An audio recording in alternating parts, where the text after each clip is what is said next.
The documentary I have chosen to explore for MAS312 is an SBS film called Change My Race, directed by Julia Redwood. Change My Race is a documentary that explores growing plastic surgery trends throughout Australia, takes the audience through a journey of individuals' lives as they make the decision to go under the knife to create a new image for themselves. The film is produced by Prospero Productions, who are known for their large range of award-winning documentaries throughout Australia, most of which explore dramatic, confronting and controversial topics. Throughout the film, actress and presenter Anna Choi delves deep into the issue of deracialisation plastic surgery and the desire for an Asian individual to fit or match a typical Australian image. I chose this film as I believe it takes the same approach as my documentary. It focuses strongly on outside pressures and attempts to target the cause. They wanted me to do it, so I was like, okay, why not?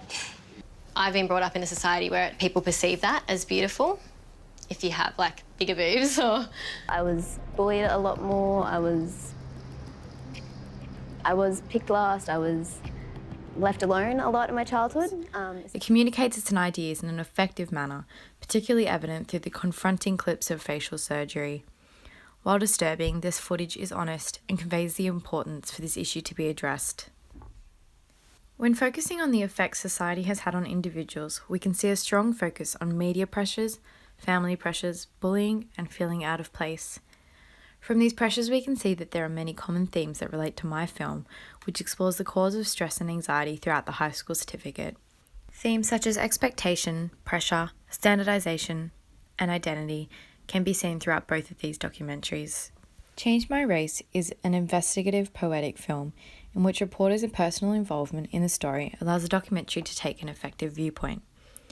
Anna Choi's involvement in the film, as a Chinese Australian, ultimately encourages a negative perspective on the cosmetic world.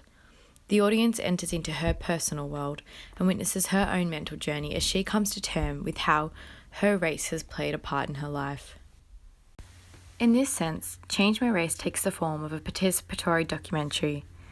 Here the filmmaker does interact with his or her subjects rather than obtrusively observe them. Questions grow into interviews or conversations.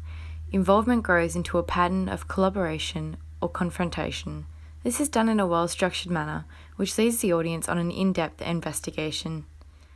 The start has a similar direct interview technique to mine, evident as we are introduced to professional figures, doctors, and teachers. Throughout the documentary, we can see a strength in juxtaposition. Numerous times we can hear the concept of beautiful being discussed, which is then followed by shots of already beautiful women going through painful and uncomfortable procedures. Almost every shot throughout the film is a fast pan, done by a handheld camera. I believe these shots are vital as they make us feel more personally connected to the presenter, and we are going on a journey with her. The most effective shots were the close-ups, which are particularly useful as they help us focus on the important aspect of the film, facial features. These are additionally beneficial as within the edit, we can see that there are numerous mirror action shots. There is a direct voiceover narration, which continues on from the interviews as cutaways are introduced, and music that jumps in and out of the film. Her life, and her mum and dad want her to make what seemed to me some pretty drastic changes to her face. What is it that's happening on Thursday? I'm getting fillers on my nose and doing my eyelids. The timing of this music undoubtedly helps to keep the film interesting, while too avoiding melodramatic interview scenes. That does have implications for Australians and their identity and multiculturalism in Australia. As the documentary concludes, we have new knowledge, but more questions. We are affected by what we have just seen and are encouraged to make a change. This is exactly the type of effect I would like to have on my audience.